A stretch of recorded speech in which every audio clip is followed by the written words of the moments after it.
ولا سيما على سيد الرسل وخاتم الأنبياء وعلى آله وصحبه ومن بهديه مهتدى.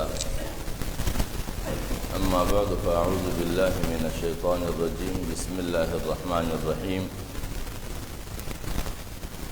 قالت الأعراب آمنا قل لم تؤمنوا ولكن قولوا أسلمنا ولما يدخل الإيمان في قلوبكم وإن تطيعوا الله ورسوله لا يلدكم من أعمالكم شيئا. صدق اللہ العظیم. عزیزان گرامی، میرے محترم بھائیوں اور دوستو، اللہ تبارک و تعالی نے انسانیت میں سے اس طبقے کو جو معاشرے میں اپنی شناخت ایمان کے عنوان سے رکھتے ہیں یا پھر مسلم کے عنوان سے رکھتے ہیں شناخت، اس طبقے کو ایمان کے مقصد اور اسلام کے مفہوم سمجھایا ہے کہ اگر کوئی اسلام لایا ہے تو وہ کس رتبے اور مقام پر فائز ہے، اور اگر وہ ایمان لایا ہے اور دل پر اس کا ایمان اثر انداز ہوا ہے تو وہ کس رتبے پر فائز ہے۔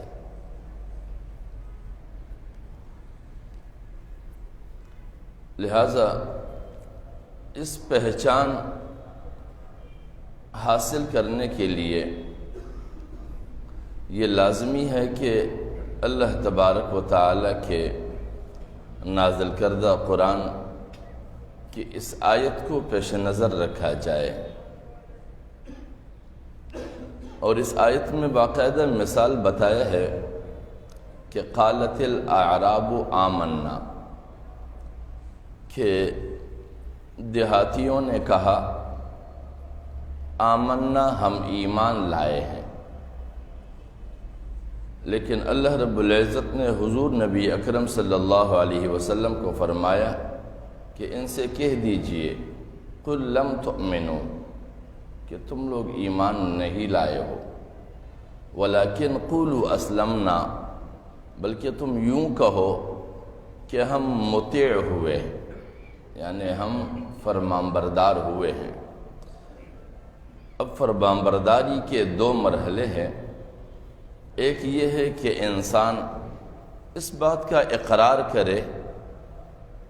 کہ اللہ رب العزت نے جو راستہ متعین کیا ہے میں نے اس راستے کو قبول کیا ہے۔ اب ایک قبولیت کا اعلان ہے اور ایک عملاً کردار سے ثابت کرنا ہے کہ واقعتاً تم نے اس کو قبول کیا ہے یا نہیں۔ مثلاً کوئی شخص کہیں کا رہنے والا ہے اور وہ وہاں کی شہریت کو حاصل کرتا ہے تو اس شہریت کے حصول کا یہ اہم شرط ہے کہ وہ اس ریاست کے آئین اور اس کے قانون کی پاسداری کرے گا، لیکن اگر شہریت لے کر بھی وہ اس ملک اور اس ریاست کے آئین اور اس کے قانون کی پامالی کرتا رہے گا تو وہ اس کی شہریت کو متاثر کر دے گا، اور اگر اس سے کہیں غلطیاں سرزد ہو جاتی ہے تو ریاستی ادارے اس کو متنبہ کرتے ہیں کہ تم قانون شکنی کر رہے ہو، تمہیں شہریت تو ملی ہے لیکن تم نے وفاداری نہیں دکھائی ہے۔ لہذا وفاداری اس نے عمل اور کردار کے ذریعے سے دکھانا ہے۔ اسی طرح ایک ہے ایمان کی قبولیت، یعنی اسلام کی قبولیت، اور ایک ہے اسلام کو اپنے لیے امن کا ذریعہ بنانا۔ اب ہم میں سے ہر فرد یہ کہنے میں حق بجانب ہے کہ ہم مطیع ہوئے ہیں۔ مطیع ہو جانے کا مقصد یہ ہے کہ الہی قانون کو ہم نے مان لیا ہے۔ ہم اللہ رب العزت کے قانون کے مقابلے میں اور کسی قانون کو کوئی اہمیت نہیں دیتے ہیں۔ یہ ہمارا اقرار اور دعویٰ ہوا، لیکن ہم نے پھر ثابت کرنا ہے کہ ہم واقعتاً الہی قانون اور ضابطے کو دوسرے تمام تر امور پر فوقیت اور اہمیت دیتے ہیں۔ یہ ہم نے اپنے کردار سے ثابت کرنا ہے، اور جب تک ہم اپنے عمل اور کردار سے یہ ثابت نہ کر پائیں تو اس وقت تک ہم مسلم تو ہے لیکن مومن نہیں بن سکتے، کیونکہ جو اسلام ہمارے لیے سلامتی کے اسباب پیدا کر کے ہمیں شیطانی دراندازیوں اور اپنے ذاتی خواہشات سے امن دلائے اور ہم مأمون ہو جائے کہ ہمیں اپنے خواہشات اور شیطانی دراندازیوں سے کوئی بھی خطرہ لاحق نہ ہو، تب تک ہم کامل مومن نہیں بن سکتے۔ لہذا کامل مومن بننے کے لیے لازمی ہے کہ جو دعویٰ ہمارا اسلام کا ہے ہم اس زاویے میں اپنے آپ کا جائزہ لیں کہ آیا اسلام لانے کے بعد ہم کسی کے ساتھ عداوت کا اظہار کرنے کا حق رکھتے ہیں، کسی کے ساتھ تعصب کا حق رکھتے ہیں، ذاتی مفادات کے لیے کسی کو نقصان پہنچانے کا حق رکھتے ہیں، ذاتی ضرورتوں کی تکمیل کے لیے دوسروں کے حدود کو پامال کر سکتے ہیں، اپنی زندگی کو بہتر سے بہتر گزارنے کے لیے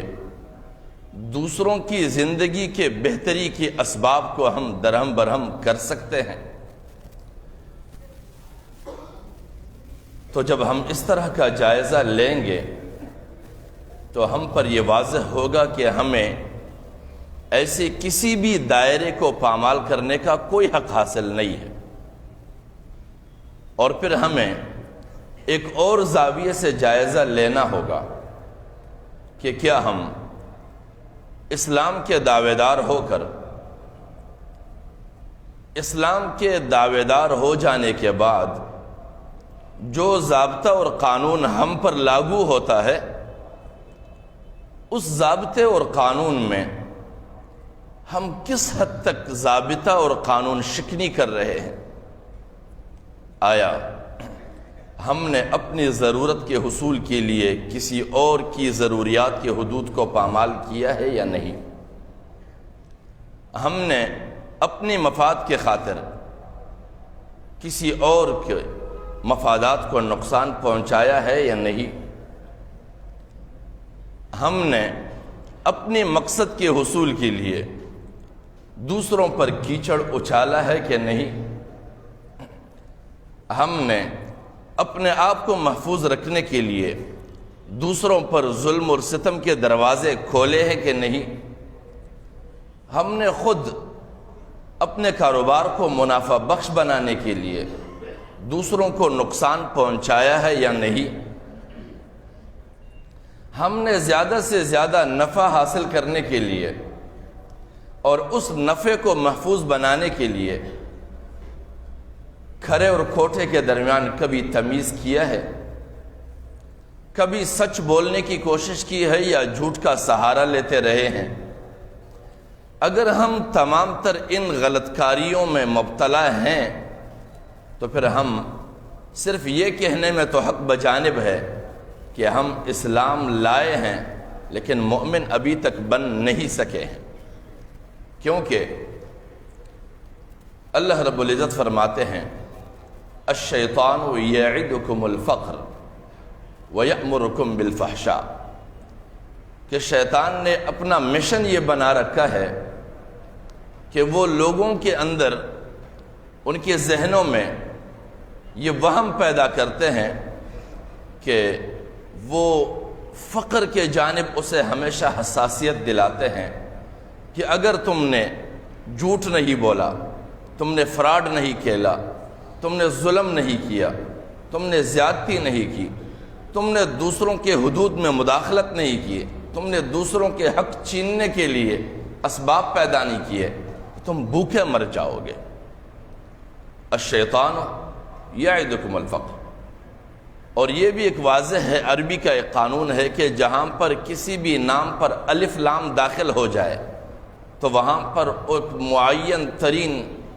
ذات مراد ہوتا ہے۔ یہاں پر خصوصی طور پر شیطان مراد ہے کہ جو بھی ان راستوں کو اختیار کرے گا وہ خصوصی طور پر شیطان کا متبع ہوگا۔ دعوت تو اس کی ایمان اور اسلام کا ہوگا، لیکن فی الحقیقت وہ شیطان کا متبع ہوگا، وہ اللہ کا اتباع گزار نہیں ہوگا۔ اور وَيَأْمُرُكُمْ بِالْفَحْشَاءِ، جب اسے بھوک اور غربت کے ڈر میں مبتلا کر دے گا تو پھر اسے بے حیائی پر ابھارے گا۔ دوسرا ہتھ کنڈا اس کا یہ ہوگا، کیونکہ اسے بھوک اور افلاس اور فقر کے ڈر میں مبتلا کر کے اسے بے حیائی کے راستے پر ڈالے گا۔ اور بے حیائی صرف یہ نہیں ہے کہ جو عموماً مراد لیا جاتا ہے کہ انسان اس درجے کا بن جائے کہ کوئی اسے دیکھ نہ سکے، نہیں، بے حیائی ہر وہ عمل ہے کہ جس سے انسان کی ایمان کی زینت متاثر، کسی بھی انسان کے ایمان کا زینت متاثر ہو، یہ بے حیائی ہے۔ اسے فحاشی کہتے ہیں کیونکہ مومن کو اللہ رب العزت نے ایمان کا جامہ پہنایا ہے کہ وہ صاف ستھرا رہے، لیکن اگر پھر بھی اس کے عمل کو خارجی ضروریات اور خارجی خواہشات داغدار بنائیں تو پھر وہ محفوظ نہیں ہے، اس کے جسم پر وہ لباس نہیں ہے، وہ فحش ہے، وہ بے حیا بن گیا ہے۔ کیونکہ حیا ہی ایسی چیز ہے جو انسان کو ہمیشہ ایسے کردار اور عمل سے روکنے پر متوجہ کرتا ہے کہ اس کے اندر یہ احساس بیدار رہے کہ اس سے میرا ایمان متاثر ہو رہا ہے، اس سے میری شخصیت متاثر ہو رہی ہے، اس سے میرا کردار متاثر ہو رہا ہے۔ اور تقریباً معاشروں میں انسان کی 3 اقسام ہیں، انسان کی 3 اقسام ہیں، یا تو انسان مومن ہے، یا تو انسان کافر ہے، یا تو انسان مفاد پرست ہے، جس کو خواہش پرست اور ہوا پرست بھی کہتے ہیں۔ اور ہوا پرست اور خواہش پرست فرد کا کوئی مذہب نہیں ہوتا ہے۔ قرآن مجید میں اللہ رب العزت فرماتے ہیں وَمِنَ النَّاسِ مَن يَعْبُدُ اللَّهَ عَلَى حَرْفٍ،